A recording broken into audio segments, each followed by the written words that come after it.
We're going to share about concept number 5 in the 10 concepts of the therapeutic community now.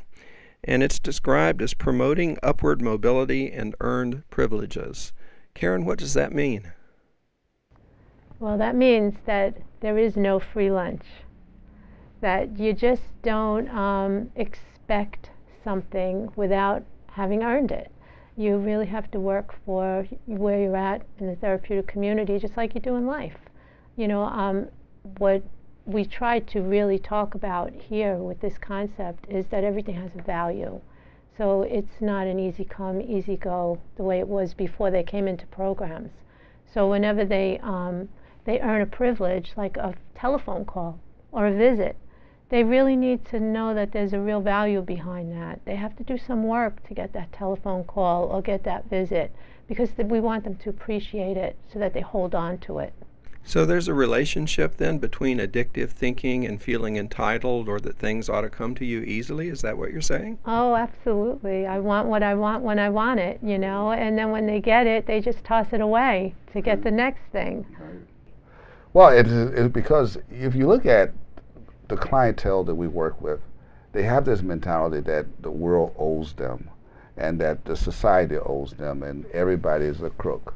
And so if you look at that premise in terms of how they think, then you know that you can reverse that by saying that, hey, we're not trying to stop, we just want to reverse some things, that how you think and how you view life, and by turning it around somewhat so that you can look at things like honesty, things that you do in a positive manner in the program, how they pay off, and then how you can get to what we call the upper mobility, and you can earn these privileges by you put hard work, you put some effort into what you do, and eventually you can move up and you grow in life. And that's how life is.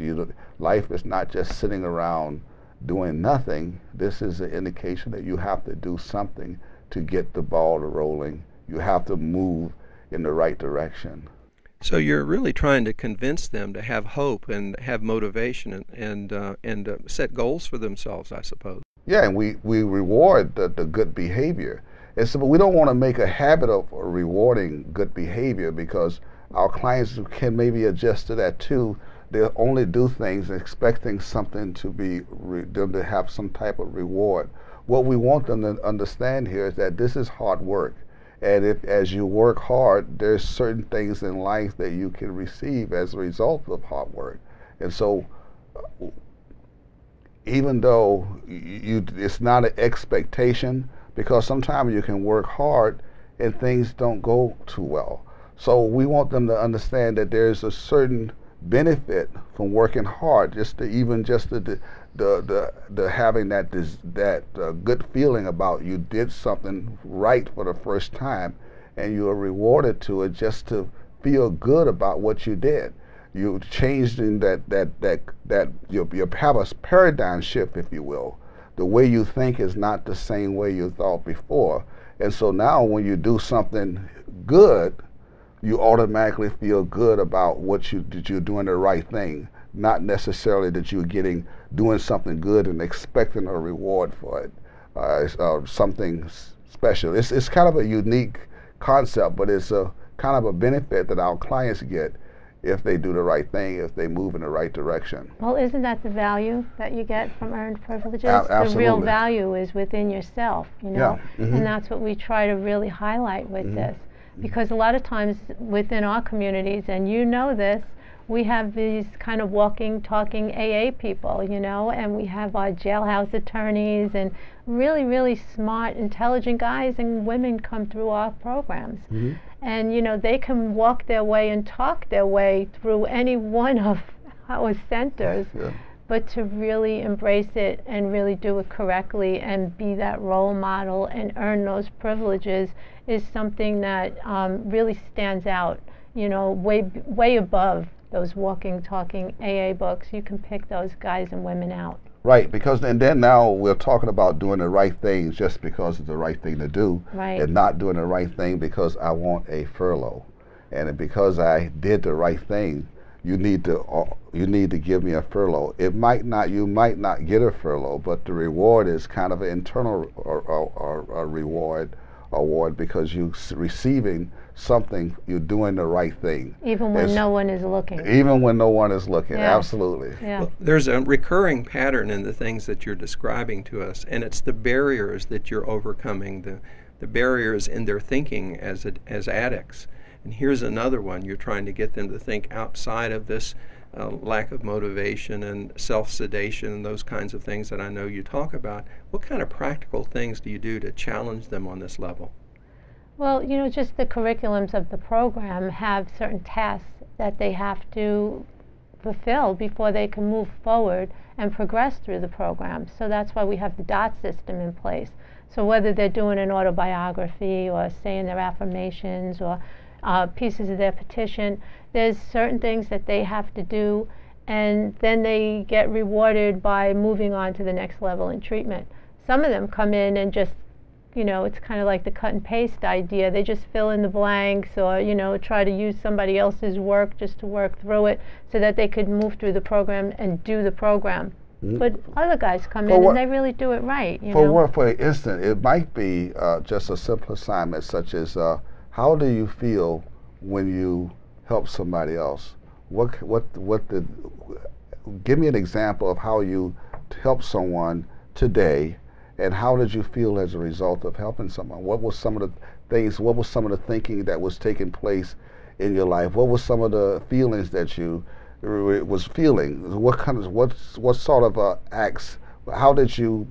What happened when you do this? What was the payoff? What was the benefit? And let's talk about some things that was happening inside of you, not that you receive a star or that you receive some external reward. What kind of internal rewards were you getting as a result of doing these positive things? And basically, you might have listened to somebody that you never listened to before. You might have talked somebody into not leaving the program as a result of their bad feeling that they was having a bad day. How did you feel as a result of helping somebody else? And what did that do for you? So when you speak of upward mobility, you're not just speaking in the material sense or the social sense. You're also including their own emotional strength and growth. Is that right? Absolutely, because that's how you grow. Emotionally, we intend for them the idea is to learning and maturing. And that's what they do in just about everything that we have them do. We want them to learn from it and actually mature. Well, our clients are naturally emotionally stunted. That's how we get them. I mean, they come into the programs like that. So anything that happens within the program, like what Charlie was saying, if they're running after somebody to stop him from leaving, that's something that they would never have done before, you know? So to ask them, well, how did you feel when you did that, you know? Because he might have done it just out of a spontaneous reaction, you know, because it's his bunk buddy, you know. But then afterwards, to actually take a minute and say to this client, well, what was that like? You know, what did you get out of that? How did that make you feel? You give them the opportunity to really see that something's happening with them. You know, there's some change going on. They're not the same person they were before they came in. We call this debriefing, where they debrief us on what their feelings, what their thinking were at the time when they did something. One of the things that I like to do is that when a person relapses, for instance, I like to, what was you thinking when you relapsed? What was you feeling? What was going on inside of you? So they can identify with those negative feelings and how they medicated themselves. Now I want to know, how do you feel when that same adrenaline, those neurotransmitters start clicking in your brain? What kind of feelings are you getting to do the right thing? And so if you can kind of compare those feelings and know that there's a reward as a result of doing something good. Like I say, our brain is designed to avoid pain and seek pleasure. That's just how we are wired as people. Some people are more than others, but that receiving some type of good feeling, avoiding pain, seeking pleasure. What kind of pleasure did you receive as a result of doing the right thing? And let's talk about the pain that you was able to diminish as a result of helping somebody else in your own, because we do have those emotional pains and those things that we go through in everyday life. Like you say, that once a person starts using drugs, what happens is that it stagnate their emotional maturity, and also their social interaction with others is stagnated. So you might have a person who is like 30 or 40 years old, but they act like maybe a 15-year-old kid emotionally and socially. So they have to relearn, they have to learn some things for the first time, and it's almost like going through the maze, Yeah. if you will, in these programs where they go through the maze, go through various dead ends and frustrations, and basically feedback and talk about the debriefing, talk about how they was feeling as a result of doing something good, and compare the two when they was doing the wrong thing opposed to doing the right thing. You know, Charlie, as you're talking, I'm thinking about the Big Brother system. Mm-hmm. And that's really a privilege to be a big brother. We really try to emphasize what a big deal that is, you know, to really almost be responsible for your little brother, you know, to really talk to him when he comes back from work at night, or to see how he's doing if he's in the first phase of the program or in the TCs where the guys don't get to leave, just to check in on them, you know, to make sure that they're not going through any changes, that, you know, they're on point with where they need to be emotionally, you know, and that's something that they're just not used to doing. So that's a privilege. That's a privilege to be a big brother, or for somebody to ask somebody else, will you be my big brother or my big sister? Because they see something in them that they want, you know, and that's really what seals the value. Lately, we've heard a lot about the terms hope and change and how they're connected, and certainly all of us who've experienced change know that we have to have some inborn hope that we can change.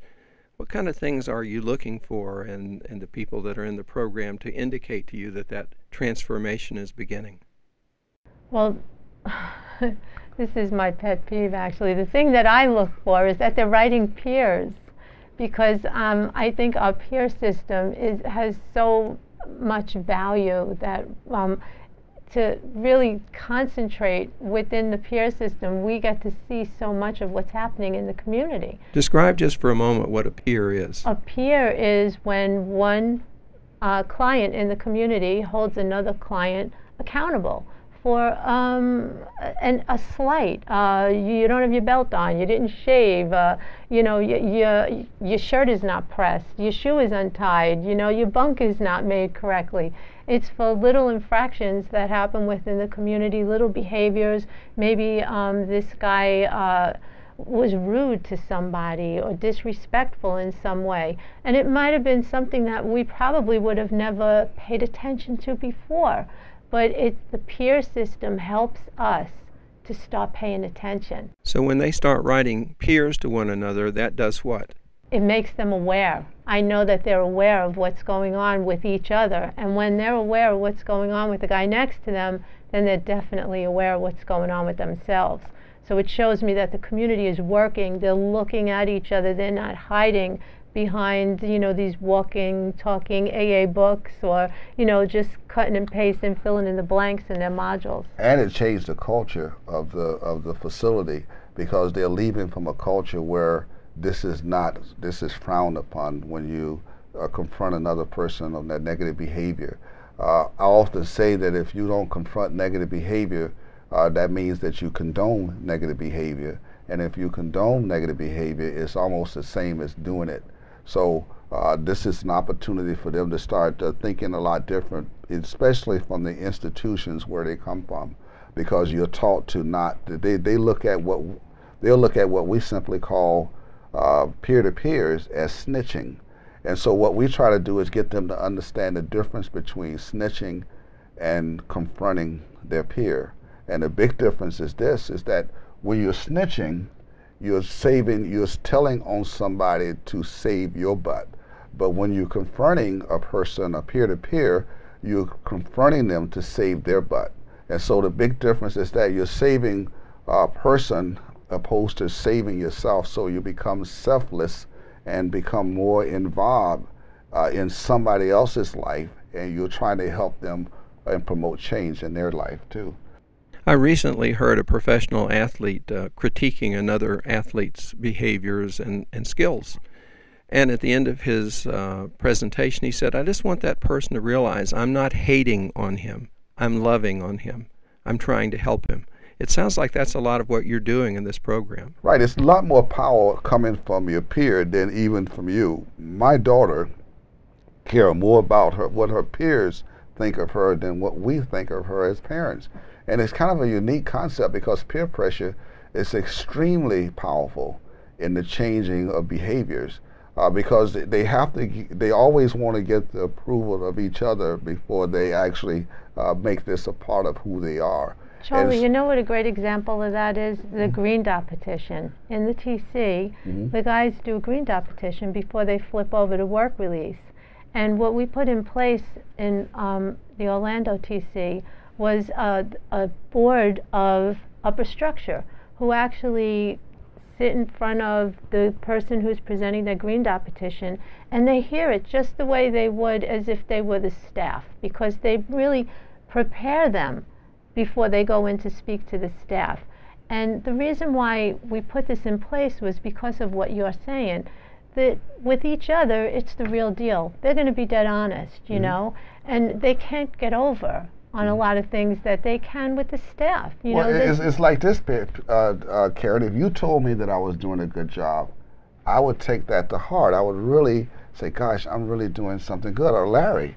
But if someone else that's not familiar with me and somebody else that's basically maybe even not familiar with how speakers need to present themselves, I would not take that to heart as much as I would take something from the peers who actually know me and they know what we're talking about and they know what's good.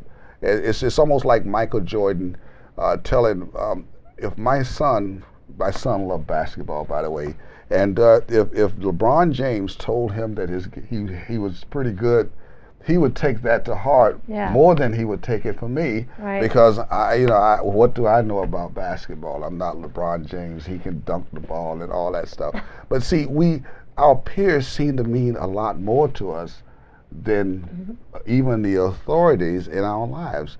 So these are some of the things we take advantage. We need to parlay upon the fact that the peers are very important, and peer-to-peers are more important than having a person being confronted by a staff.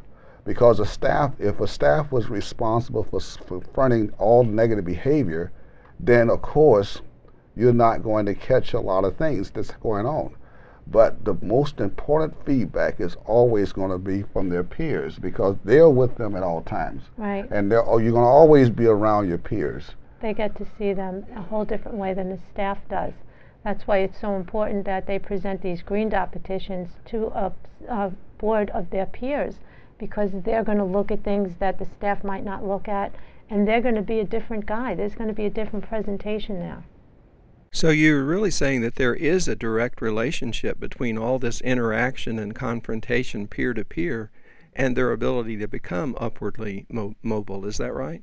Absolutely. And what's important is that, you know, with drug addiction, with substance abuse, the potential to isolate is always there. I mean, it's who they are. It's what they're about.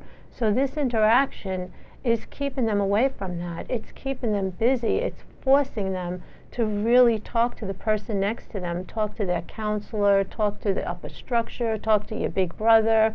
You know, even with treatment plan assignments, go out there and talk to someone in phase 1, speak to someone in your group, present in front of your group. You know, whatever we can do to keep them busy and interacting is something that's way outside of what they're used to doing, and something that's going to help them to learn who they are and what their potential is.